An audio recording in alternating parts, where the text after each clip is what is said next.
అందరికీ నమస్కారం. కార్తీక పురాణంలోని 19వ అధ్యాయం 19వ రోజు పారాయణం. చాతుర్మాస్య వ్రత ప్రభావ నిరూపణ. నైనిసారణ్యం నందున్న మహామునులు అందరూ కలిసి చిదానందుని స్తోత్రం చేసిన పిమ్మట జ్ఞానసిద్ధుడను ఒక మహాయోగి, ఓ దీనబాంధవ, వేద వేద్యుడవని, వేద వ్యాసుడవని, అద్వితీయుడవని, సూర్యచంద్రులే నేత్రాలుగా కలవాడని, సర్వాంతర్యామవని, బ్రహ్మ రుద్ర దేవేంద్రాదులచే సర్వదా పూజించుపడు వాడనియు, నిత్యుడవనియు, నిరాకారుడవనియు, సర్వజనులచే స్తుతించబడుచున్న ఓ మాధవ, నీకు ఇదియే మా హృదయపూర్వక నమస్కారములు.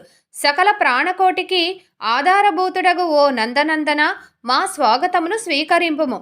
నీ దర్శన భాగ్యము వలన మేము, మా ఆశ్రమములు, మా నివాస స్థలములు అన్నియు పవిత్రమైనవి. ఓ దయామయ, నేను ఈ సంసార బంధం నుండి బయటపడలేకుంటుని, మమ్ము ఉద్ధరింపుము. మానవుడు ఎన్ని పురాణములు చదివినను, ఎన్ని శాస్త్రములు విన్నను, నీ దివ్య దర్శనము బరియజాలదు. ఓ గజేంద్ర రక్షక, ఉపేంద్ర, శ్రీధర, ఋషికేశ, నన్ను కాపాడుము అని మైమరిచి స్తోత్రము చేయగా శ్రీహరి చిరునవ్వు నవ్వి, ఓ జ్ఞానసిద్ధ, నీ స్తోత్ర వచనంనకు నేనెంతో సంతోషించి తిని, నీకు ఇష్టం వచ్చిన వరమును కోరుకొనుము అని పలికెను. అంతట జ్ఞానసిద్ధుడు, నేను ఈ సంసార సాగరం నుండి విముక్తుడను కాలేక శ్లేషమున పడిన ఈగవలే కొట్టుకొనుచున్నాను. కనుక నీ పాద పద్మములపై నా ధ్యానము ఉండునటులా అనుగ్రహింపుము. మరి ఏదియూ నాకు అక్కర్లేదు అని వేడుకొనెను.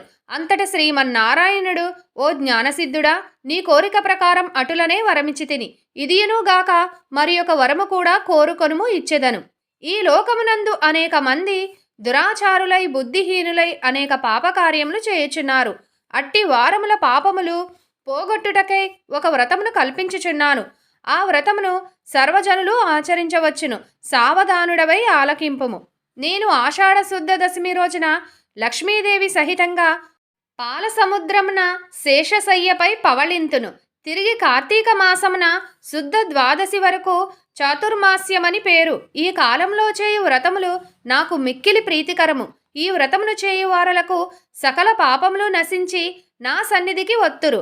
ఈ చాతుర్మాస్యమందుల వ్రతములు చేయని వారు నరక కూపమున పడుదురు. ఇతరుల చేత కూడా ఆచరింప చేయవలయును. దీని మహత్యం తెలిసియుండయు వ్రతం చేయని వారికి బ్రహ్మహత్యాది పాతకములు కలుగును. వ్రతం చేసిన వారికి జన్మజర వ్యాధుల వలన కలుగు బాధలు ఉండవు. దీనిని నియత్తంగా ఆషాఢ శుద్ధ దశమి మొదలు శాకములను, శ్రావణ శుద్ధ దశమి మొదలు పెరుగును, భాద్రపద శుద్ధ దశమి మొదలు పాలును, ఆశ్వయుజ శుద్ధ దశమి మొదలు పప్పు దినుసులను విసర్జించవలెను. నా యందు భక్తి కలవారిని పరీక్షించుటకై నేను ఇట్లు నిద్రావ్యాజమున శయనింతును.